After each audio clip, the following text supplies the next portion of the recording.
It's cold, baby. Ooh, Lord. Yeah, I'll get that on there. Yeah, okay. All right, guys. We're here to do a tour, despite the freezing cold, weather. And I'm going to do a cool tour of a neighborhood called Kips Bay. That's right, Kips Bay. In case you don't know what it is, it's the area from 34th Street down to 23rd, from East River to about Lexington. A lot of history here. And we're gonna show you around despite freezing my bollocks off. Cameron, how are you? Nice and frosty. You're nice and frosty, good. We got a lot to cover today.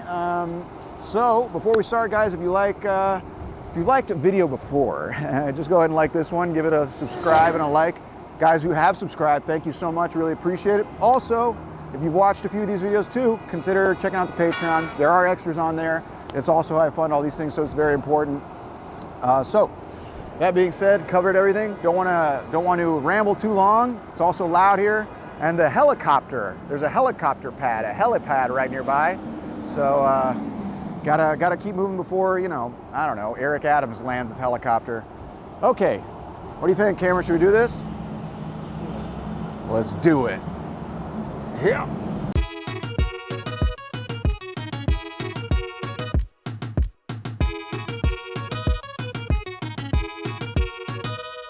All right, quick background. This area is named after a man named Jacobus Hendrickson Kipp. That was the guy's name, Kips Bay. And the reason it's called Kips Bay is because there was actually an inlet here from 32nd to about 37th. It was like a little bay, right? It's been filled in since, but interesting, so it was all kind of like farmland, all that stuff, but it was actually the site of a very major battle of the Revolutionary War. Ooh, the Battle of Kips Bay. Oh, I don't know why I'm doing that. It's not like a ghost story or anything, but it happened on September 15, 1776. So a little bit of background. August 27, 1776 begins the Battle of Long Island, the Battle of Brooklyn, right? Way down on Staten Island, you had all the British who'd assembled to scare the crud out of New York, and then they basically invaded through basically where is today the Verrazano Bridge, and then they just pushed all their way over to what is today kind of the Brooklyn Bridge area, and basically cornered Washington. He escapes under the cover of night. I've talked about this in other videos, but then he gets here to Manhattan. He kind of heads over to what is today kind of Harlem, Washington Heights, in fact, Morris Jumel Mansion, which I covered in a video. You can watch that. So he's kind of hanging out there at Morris Jumel Mansion, his little headquarters, and he's got also forces under General Putnam, Israel Putnam, down in the city at the lower Manhattan area, right? So September 15th, 1776, gunboats go up the East River, gunboats go up the Hudson River, and then the gunboats here at about 10 a.m. start blasting and shelling through their 80 guns the actual coast here. There were about 400 troops here assembled, ready to defend it with basically pitchforks. They were actually a regiment from Connecticut, so I'm surprised they weren't armed with their parents' Range Rovers, but they got scared and they're like, oh crap. They're shelling basically these troops so they could eventually bring over all the British troops, which they did. These troops here start basically bailing. They start retreating.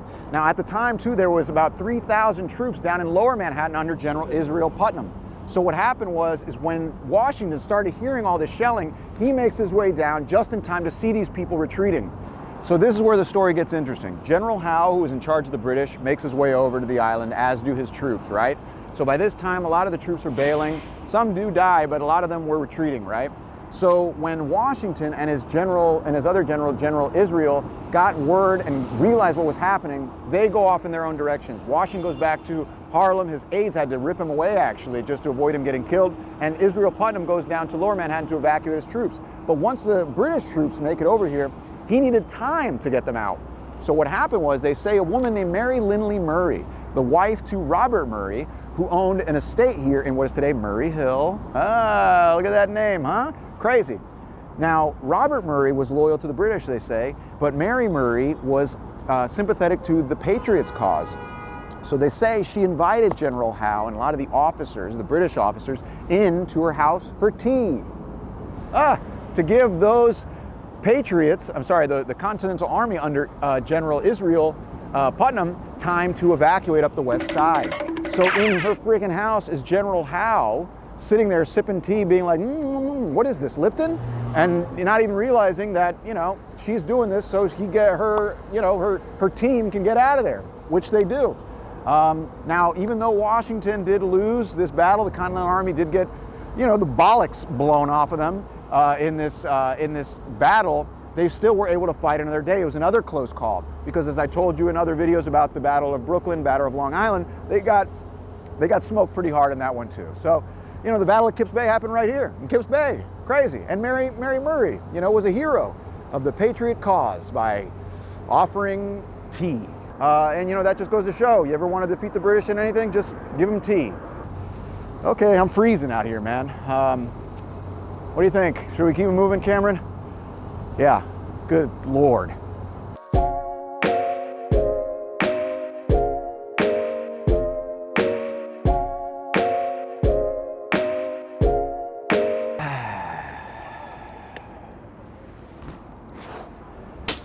All right, so keep in mind this area, 23rd Street area, this kind of was isolated, was outside of the city for a very long time.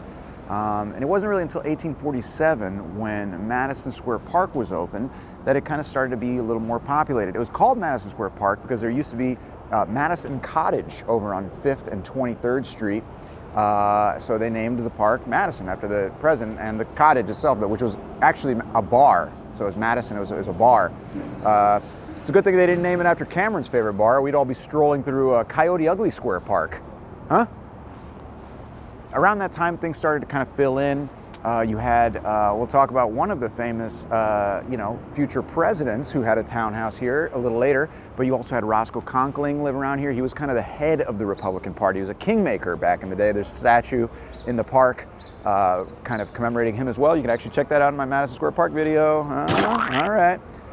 Now, because people started to live here in mid-1800s, they started to move here. It was a ritzy, cool place to be.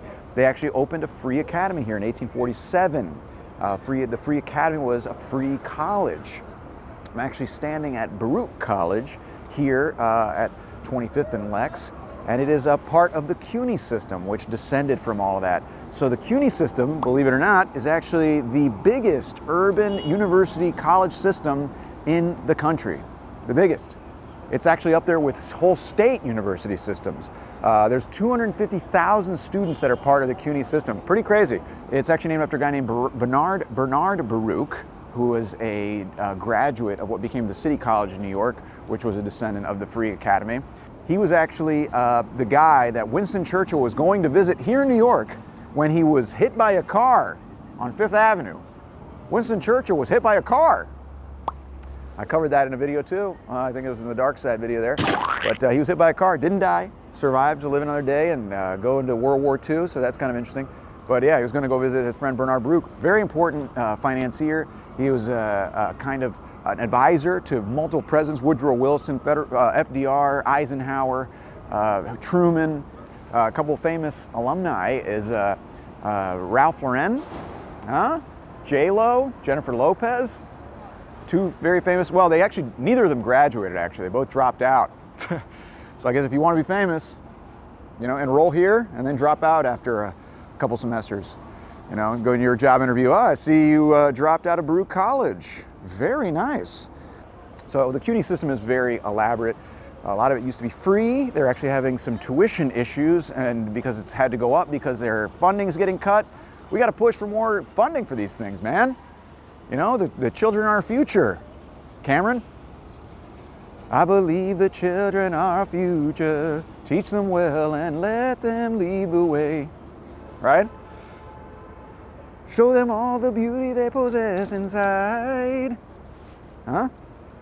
Give them a sense of pride and make it easier. All right, I forgot the words. Anyways, this is a cool place, CUNY. You gotta support the education.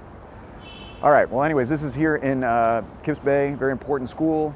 part of the CUNY system. Got to know about the CUNY system, baby. Very, very important part of New York. It actually is what helped lift up a lot of the immigrants, especially Jewish descendants of immigrants who took advantage of a lot of these programs and things here in New York, especially at a time after World War I when there was a lot of anti-Semitism. All the Ivy League schools and all that stuff rejected them, and they used these kinds of resources to uplift themselves here in the city. So very important, man. CUNY is a very historic university system. Got to know about these things, baby. All right, I'm freezing.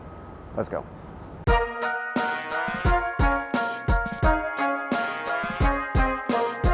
All right, so we're moving along here. So this neighborhood, as it got filled up, early 1900s, things started getting put here. You know, it starts to fill out. I'm actually in front of 68 Lexington. This is the site of the 69th Regiment Armory. It's actually still today a National Guard armory and recruitment center, all that stuff. But, you know, it was built in 1906, a Beaux-Arts architecture style, very beautiful. One of the only armories in the city that's designed in Beaux-Arts, but it's very nice. And more importantly, this was the site of a very important New York and American history event.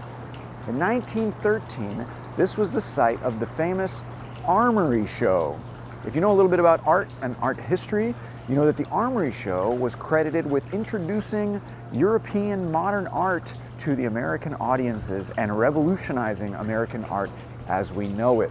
This rogue group of artists called the American Association of Painters and Sculptors were tired of the same old American stuff. They wanted to show that there was other things out there. So they formed this group and they basically started to organize this art show. It wasn't going to be your grandma's art, baby. That's what they were. They were all about bringing new stuff. So keep in mind too, in 1913, when this art show was put on, there was also a lot of different things going on in the country. Think about, you know, the women's suffrage movement was picking up, the labor movement was picking up, skyscrapers were being built left and right, everyone was trying to build the biggest building, a lot of different things going on. Electricity was new, lights were going up. So this was a really, really exciting time in the United States. So in 1913, they set up this art show, and in 1 month, 87,000 people come through. And it's credited with kind of changing Americans' way of looking at art.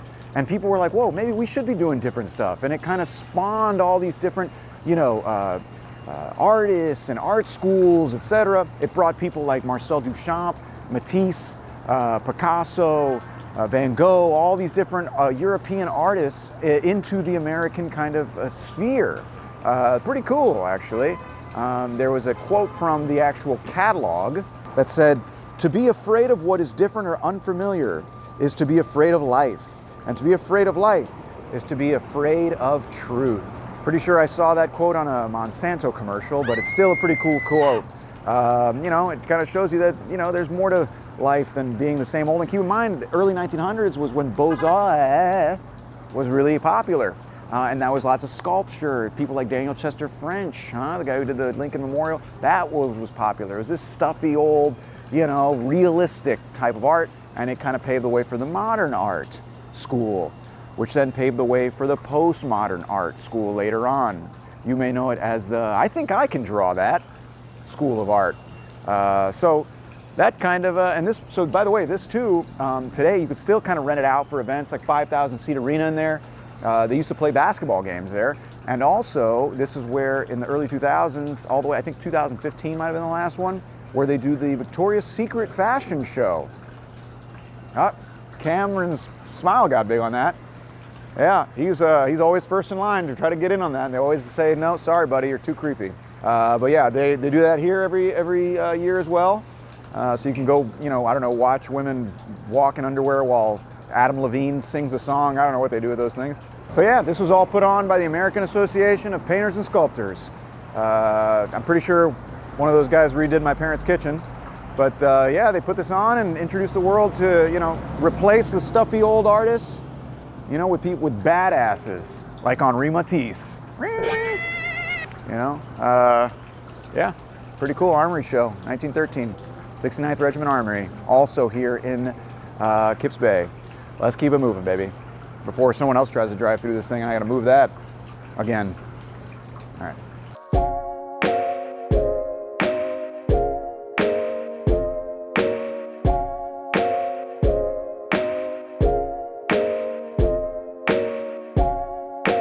So like a lot of neighborhoods in New York, Kips Bay has a little bit of ethnic history, a little bit of flavor. I'm actually on Lexington between 30th and 25th in what is kind of the Indian, or I guess what they call Curry Hill, which sounds like something that like a racist neighbor would call it, but that's actually what it's called. And it's actually a collection of Indian restaurants. It's a collection of different stores and clothing stores and grocery stores. But it's really great. It's been here for a little while. And so the Asian population is actually the biggest ethnicity here that's not white in the neighborhood. I actually am standing in front of Kalustyan's, which was actually started in the 1940s by a guy named, he was actually a Turkish Armenian man named Korope Kalustyan. Sorry if I'm butchering that. Pretty bad, but it actually initially started out as Middle Eastern and Indian, but as more Indians started coming in after the 1965 Hart-Celler Act, which I've talked about in other videos, that's the one that they signed, that Lyndon Johnson signed at the base of the Statue of Liberty. That's really good PR, but it actually opened the floodgates to not only Asian immigrants, but also Latin American immigrants. So it really kind of changed immigration in the United States, and we're still feeling the effects of it today. So Kalustyan's was actually started here by an Armenian because this was actually known as Little Armenia. Go figure, in the 1920s this was known as Little Armenia. A lot of Armenian immigrants had come here fleeing things like, different massacres, persecution, and the Armenian genocide during World War I. Yeah, I know, it's a really big bummer to start talking about genocide in a video about the city, but I don't know, look at this picture of this animal here. Anyways, there's actually still a trace of Little Armenia around. You have St. Barton's, or Vartan's, the cathedral right near here. You also have St. Gregory the Illuminator.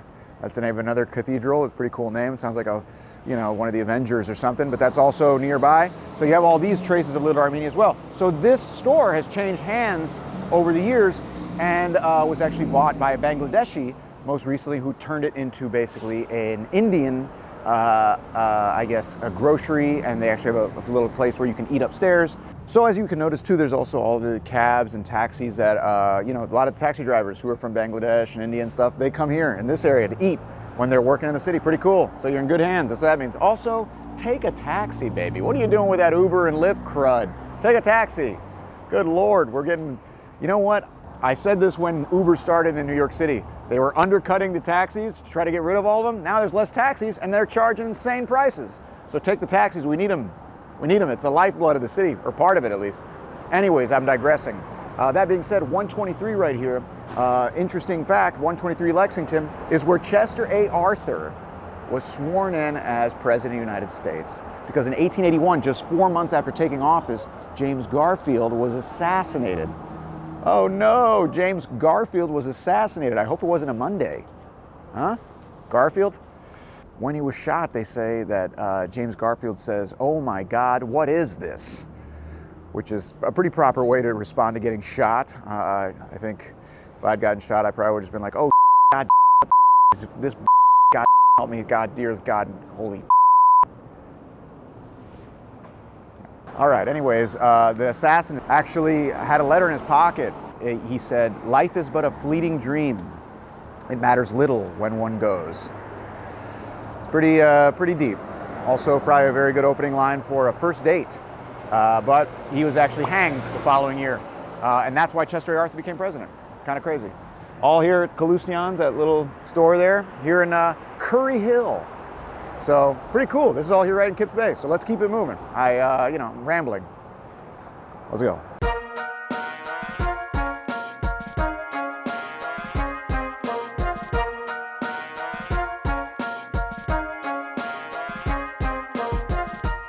Okay, so in the mid-1900s, you had this neighborhood. There's, little townhouses, and there's also, regular tenement buildings, all these kinds of things in the neighborhood. By the mid-1900s, it starts to decay like a lot of New York.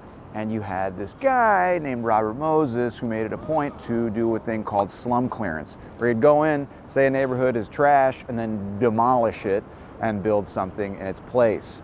A lot of times, getting a developer some nice government money to build something. In this case, built what's behind me.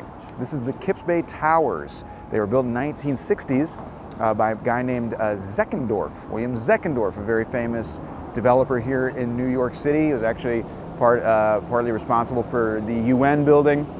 But he developed this, and the designer, the architect, was actually a famous architect named I.M. Pei.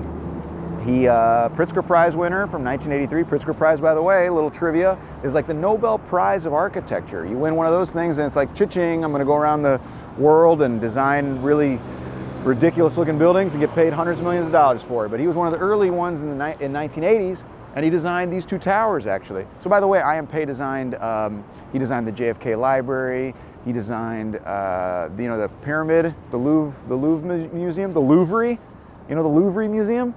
I went down to them there Louvre in Paris. You know the pyramid, right, Cameron? Oui, oui. That's right, nice. Je parle français et anglais. But yeah, so he built these, this is built in the 1960s. Actually, interesting fact, he wanted to build a sculpture, he wanted to have a sculpture, Picasso sculpture here. But Zeckendorf said either you put the sculpture or you put trees. You can't have both. So he went with the trees here, but then he built some buildings over in Greenwich Village near NYU, and the sculpture's there now, actually. So Robert Moses, to build this here, he demolished 10 blocks of tenements and regular housing, much to the objection of the people in the neighborhood. And this is kind of what he did. He would go in a neighborhood and just kind of impose his will on it. So there were 10 blocks here he just kind of demolished of different houses and things like that for the building that he built here. Obviously today they're probably a little more expensive. So Zeckendorf comes in, he's hired as a developer, makes a good amount of money, and everyone wins. Except, I guess, the low-income housing people. Those people lose, as they usually do, unfortunately. But you still have the towers here, Kips Bay Towers. Slum clearance. That was a big buzzword in the mid-1900s, and Robert Moses was one of its kind of big proponents. So here's a good example of it. And it's I.M. Pei, famous architect. Kind of interesting.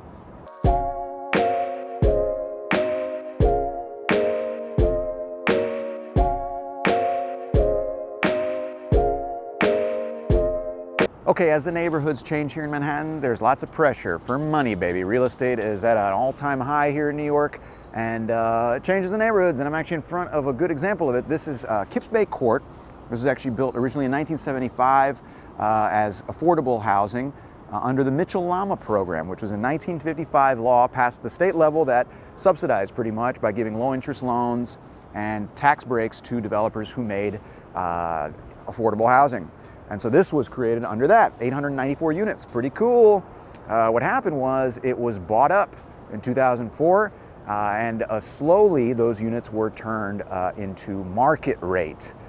Now, when they turn market rate, that just means you tell the person, hey, you got to pay a lot more in rent, and they can apply for Section 8 and get vouchers and things like that. They don't always get them, but they can apply for them. So a lot of people end up leaving, a lot of people end up getting basically kicked out.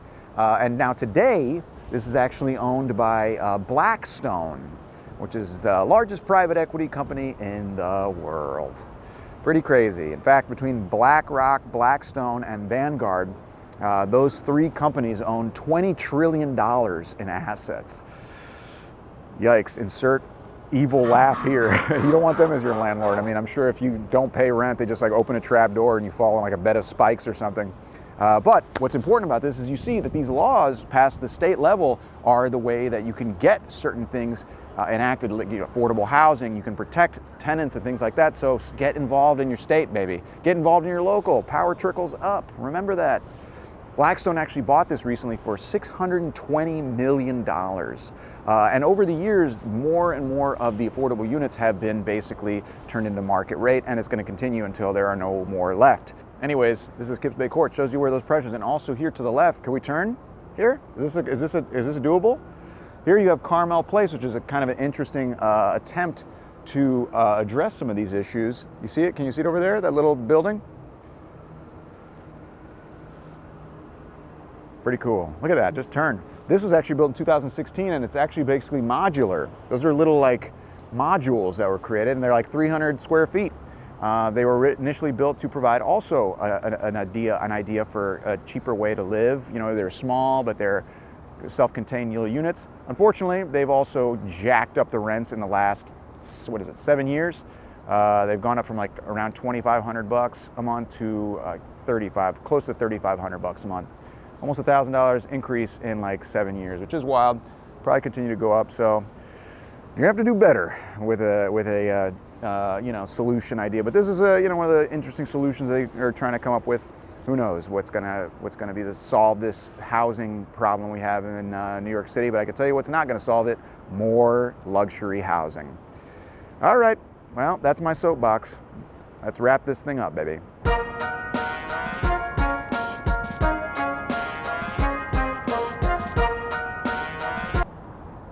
Oh, look at that. We made it to the end, guys. Well, we learned a lot today. We learned about the Revolutionary War history in this neighborhood. We learned about how it developed. We learned about the Armory Show and art. We learned about presidents of the United States. We learned about immigrants. Oh man, we learned about the development and the recent, rent increases.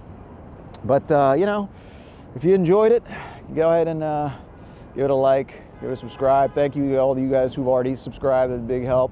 Also, please check out the Patreon. That's a huge boost and help for everything and how fun these things and all that, how it's going to grow. But yeah, guys, hope you enjoyed it. Cam, did you learn anything? Probably one thing. You learned one thing out of all that, huh?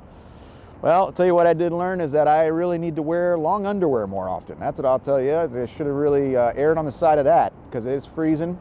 So anyways, guys, hope you enjoyed it. I don't know, that's pretty much it. See y'all later. Sick. All right, gotta get out of here now. Okay. All right. Yeah. That's okay. You can stop filming me now. That's great. All right, that was good. Well, yeah. So, all right. So that's it.